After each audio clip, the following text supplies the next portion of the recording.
వైకుంఠ ఏకాదశి. సూర్యుడు ధనురాశిలో ప్రవేశించిన తర్వాత వచ్చే ఏకాదశిని వైకుంఠ ఏకాదశి అని అంటారు. బ్రహ్మ, రుద్ర, ఇంద్రాదులు అందరూ వచ్చి ఉత్తర ద్వారం గుండా పెరుమాళను సేవించి సృష్టి, స్థితి, లయ, కార్యనిర్వహణాత్మకమైన పదవులను పొందుతూ ఉంటారు.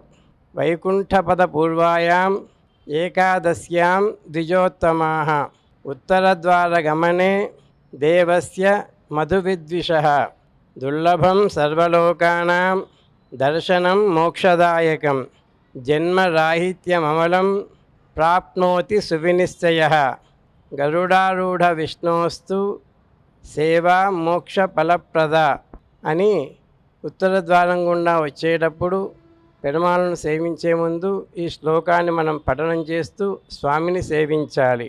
3 పనులు చేయాలి ఈ రోజున. 1 ఉపవాసం, 2వది జాగరణం, 3వది హరినామ సంకీర్తన. ఇవి చేస్తూ ఈ రోజంతా భగవంతుని సన్నిధిలోనే గడపాలి. మనకు తెలిసినా తెలియకపోయినా మనము ఏదో విధంగా ఒక ఆలయానికి వస్తే ఆలయంలో స్వామి మనపై కరుణ వహించి మనకు మోక్షాన్ని కలుగజేస్తాడు.